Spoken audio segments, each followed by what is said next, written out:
Assalamualaikum warahmatullahi. Apa khabar semua? InsyaAllah dalam video ni saya nak komen sedikit ataupun bagi saya punya input lah berkenaan dengan pergerakan kita punya market ni, especially untuk seminggu dua yang lepas, dan kita nak cuba predict ke mana sebenarnya pergerakan FBMKLCI especially untuk minggu-minggu yang mendatang.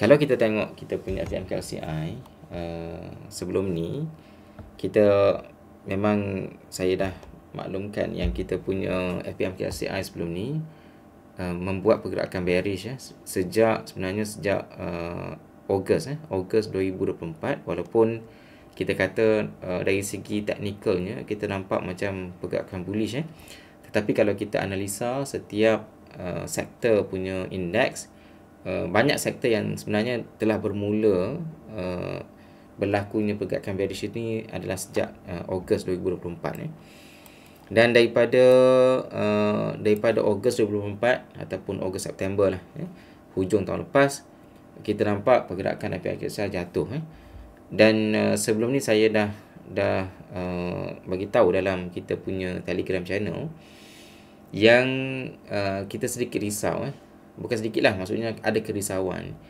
yang mana saya bagi tahu yang kerisauan saya adalah apabila market especially US US punya market membuat pergerakan bullish hujung tahun lepas ataupun awal tahun ini, tetapi kita punya indeks FBMKLCI telah membuat pergerakan bearish. Ini sebenarnya dia memberi satu gambaran yang tak menarik lah untuk pasaran kita, kerana imagine dalam keadaan market di luar sana di peringkat global tengah bullish, kita dah bearish.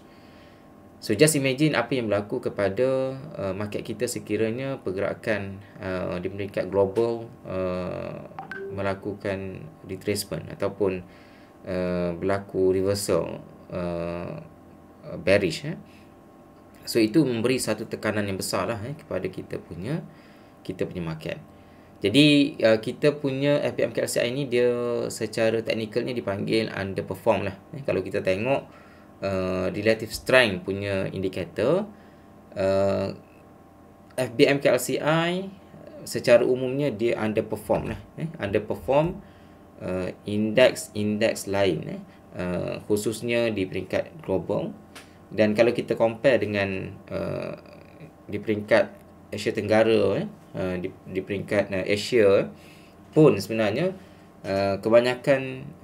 kebanyakan market ada yang associate ataupun yang correlate dengan pergerakan indeks di US, tetapi kita punya FBMKLCI kita underperform. Kita punya indeks FBMKLCI underperform. Maksudnya orang lain buat bullish, kita bearish. Kerisauan kita adalah bila berlaku retracement ataupun bila berlaku reversal di peringkat global. So just imagine lah apa yang akan berlaku kepada pasaran kita. Dan in fact itulah sebenarnya yang berlaku. Kalau kita tengok kita punya indeks ni memang dia membuat penurunan yang agak signifikan lah. So dia turun dengan banyak dekat sini. So ramai trader yang terperangkap lah. Sebelum ni pada awal Februari ada signal yang kita punya indeks ni cuba untuk membuat pergerakan uptrend. Tetapi saya pun dah maklumkan bahawa pergerakan ini kita kena berhati-hati sebab kita masih lagi berada dalam fasa bearish. Walaupun kita nampak macam pembentukan higher high dekat sini, pembentukan higher high, tetapi sebenarnya dia banyak rintangan lagi dekat sebelah sini. Kalau kita lukiskan garisan downtrend dekat sini, alright. So waktu itu saya kata kena hati-hati sebab dia sebenarnya dia belum lagi betul-betul keluar signal reversal ataupun dia belum betul-betul terbentuknya uptrend punya movement. Jadi itu kita kena aware lah. Dan benda yang sama berlaku tuan-tuan. Saya nampak ramai di kalangan trader yang suka ataupun yang gembira lah bila berlakunya kenaikan dalam 3 hari berturut-turut sejak 13 Mac. Okey, so candle hijau kat sini, candle hijau, dan semalam pun candle hijau. Saya katakan yang kita sama juga dengan sebelum ni, kita masih lagi perlu berhati-hati kerana kenaikan yang berlaku dalam 2-3 hari yang lepas dia sebenarnya lebih kepada technical rebound. Itu istilah yang biasa digunakan dalam teknik analisis lah. Technical rebound ni apa maksud dia? Maksud dia adalah dia berlaku kenaikan itu, kemungkinan berlaku kenaikan yang sementara, bersifat sementara. Kalau indeks mungkin kita agak susah lah untuk kita tengok dari segi sama ada dia momentum ni kuat atau tidak. Sebab indeks ni dia tak ada volume. Indeks FBMK LCI dia tak ada volume. Jadi kita tak tahu dia punya kenaikan ini disusuli dengan volume ataupun tidak. Kenapa kita katakan dia adalah teknikal analisis? Yang pertama adalah dia sebenarnya dah istilahnya adalah overextend. Okey, penurunan ni terlalu banyak berlaku dalam seminggu dua ni. Banyak sangat turun. So ini memberi satu signal yang kemungkinan trader dia akan teruja untuk buat entry. Okey. Dan menyebabkan indeks ni membuat kenaikan lah. Okey, kalau kita tengok secara detail mikro kepada counter-counter secara spesifik sebenarnya tak banyak counter yang membuat signal reversal. Kebanyakan counter dia masih lagi technical rebound. Dia kemungkinan kenaikan itu adalah kenaikan yang sementara sahaja. Okey, sama dengan FBMK LCI lah. Sebab itu saya tak agresif sekarang ni.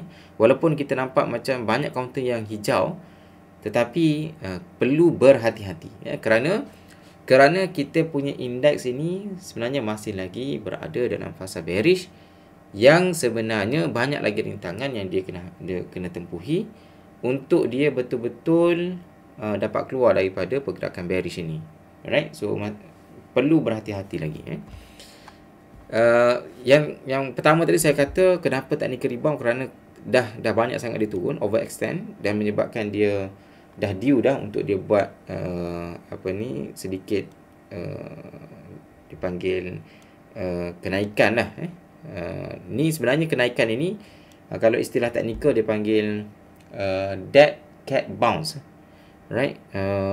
Dead cat bounce ni mungkin ramai yang biasa dengan istilah ini, tapi mungkin dia tak faham sebenarnya kenapa kita panggil dead cat bounce ni. Dead cat bounce ni maksudnya kenaikan yang bersifat sementara, right? Dia punya sebenarnya ada saying lah di sebalik kata-kata itu. Dead cat bounce ni orang putih lah, orang putih dia punya kata-kata dia kata even a dead cat will bounce if it fall from a great high. Kucing yang mati pun sebenarnya kalau kita lepaskan daripada tempat yang tinggi, dia akan bounce. Dia akan bounce dalam bahasa Melayu melantun. Kucing yang mati pun kalau kita lepaskan daripada tempat yang tinggi, kucing yang mati bila dia jatuh di atas lantai, dia akan bounce. Dia akan membuat bounce lah, melantun. Tapi lantunan itu bukan maksudnya kucing tu hidup. Okey, kucing tu dah mati tapi dia membuat lantunan tu disebabkan oleh Allah lah dari segi sains lah, gravity. So dia daya tu dia jatuh, so dia menyebabkan ada kenaikan. Tapi kenaikan itu adalah kenaikan yang sementara lah. Okey, sama juga teknikal analisis untuk kita punya FBMK LCI. Sebenarnya hari tu kita jangka dia membuat reversal dekat sini, ataupun dia punya technical rebound ni berlaku dekat sini lah, aras 1530 ni. Okey, tetapi dia dia tak berjaya menahan dekat sini. Okey, disebabkan market global waktu tu memang teruk lah. So dia jatuh, memang dia tak tengok langsung kepada arah sini. Kemudian bila dia jatuh, dia mencari support seterusnya, iaitu pada aras 1475 1475, dan memang berlaku teknikal rebound lah dekat area sini lah. Dan itu yang menyebabkan kita nampak kita punya market kita menghijau. Market kita menghijau dalam 2-3 hari yang lepas. Okey. Alright, mungkin ini benda yang mungkin teknikal lebih kepada kita punya discussion. Tapi apa yang sebenarnya point yang kita boleh ambil daripada apa yang berlaku sekarang ini? Kalau kita tengok kita punya indeks ni, dia dah lama menurun. Waktu ini sebenarnya adalah waktu yang sangat sesuai untuk kita bagi kita punya reflection. Kita buat reflection bagaimana performance kita sepanjang indeks membuat pergerakan bearish ini. Bagaimana performance kita? Ramai orang, kalau you all tanya kan, orang yang trader yang biasa dengan trading ni, sekarang ni ramai trader yang tengah floating. Okey, ramai trader yang tengah floating. Kenapa tengah floating? Kerana alasannya adalah kerana market secara umumnya memang dah bearish sejak beberapa bulan yang lepas. So kita kena buat reflection lah. Sekarang ni kita kena buat reflection. Reflection apa? Reflection kita punya performance. Sepatutnya bila market membuat pergerakan bearish, kita kena berhati-hati dan kita kena lebih mengawal kita punya money management lah. Kita kena pandai manage kita punya capital. Jangan kita biarkan kita punya, kalau kita pakai topi sebagai trader lah. Okay, I'm not talking about investor. Kalau kita pakai topi sebagai trader, bila market membuat pergerakan bearish dan kita punya counter tu memang dah sentuh kita punya stop loss, so kita buat cut loss je lah sepatutnya. Okey, tapi ramai trader yang dia biarkan dia punya floating loss, dia biarkan sahaja. Daripada 5% rugi 10%, turun lagi rugi 15%, sampai 20%, 30%. Bila kerugian kita terlalu banyak, sebenarnya dia akan memberi impact kepada kita punya portfolio lah untuk long term. Sepatutnya bila kita punya cut loss tu dah sampai cut loss, kita cut loss terus. Dan the next strategy adalah kita tunggu bila market kembali okey. So waktu tu kita dah ada cash. Bila market buat reversal, ada signal reversal, dan kita buat entry menggunakan modal yang berbaki tu. Okay, dan waktu tu kita ride the trend lah sampai di end. Tapi bila kita dah floating, susah lah kita, tuan-tuan.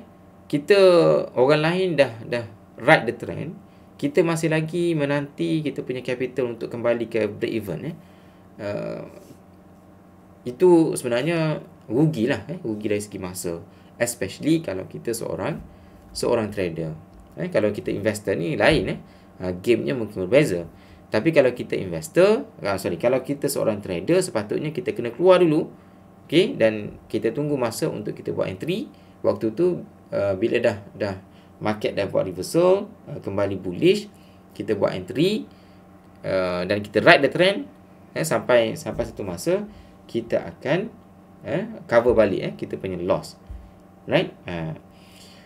Satu benda lagi, kalau kita biarkan kita punya loss kita semakin banyak, akan semakin sukar untuk kita kembalikan modal, untuk kembali ke titik pulang modal. Kerana semakin banyak loss, semakin banyak profit yang kita kena buat. Okey, sebagai contoh, kalau kita mempunyai modal RM10,000, bila katakanlah satu counter tu kita ada RM10,000, dan dia punya pergerakan bearish, right? 10% kita biarkan, 20% kita biarkan, rugi 30% pun kita biarkan lagi sampai 50%. Okey, 50% rugi. Daripada modal 10,000, tengok dalam kita punya app, broker punya app, tinggal 5,000. Okey. So maksudnya kerugian kita 50%. 50%.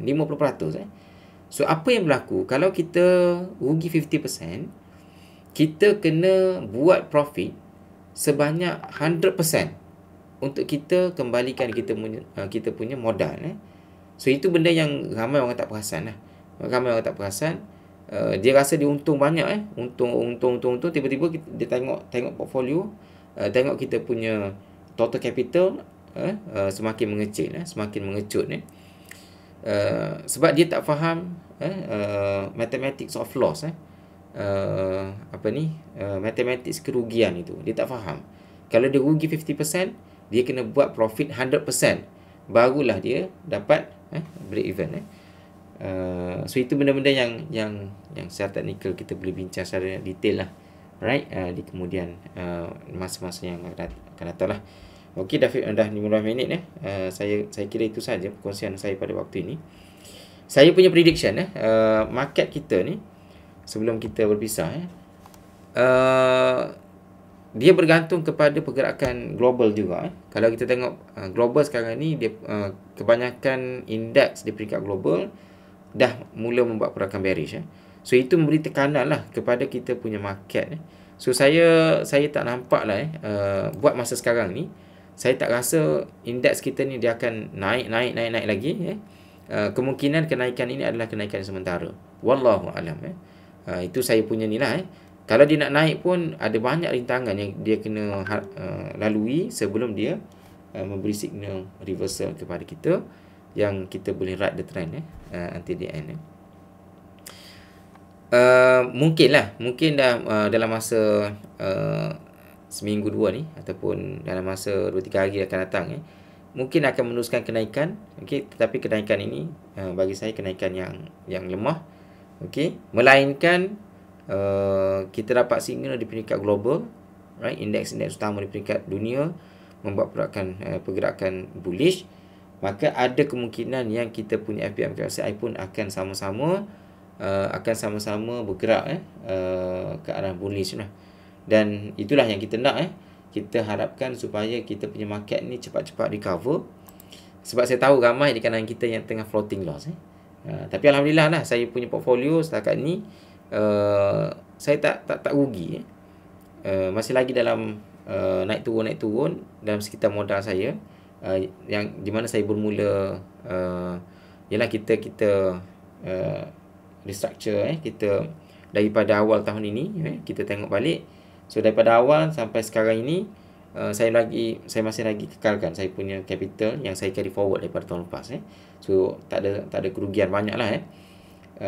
So ini benda yang kita perlu belajar lah, macam mana kita perlu control kita punya capital untuk kita menjadi trader yang competent. Wallahu alam. Terima kasih tuan-tuan. Minta maaf sekiranya video ni agak panjang. Kalau ada sebarang soalan, pertanyaan, boleh kemukakan dalam ruangan komen. Wallahu alam. Assalamualaikum warahmatullahi wabarakatuh. Jumpa lagi.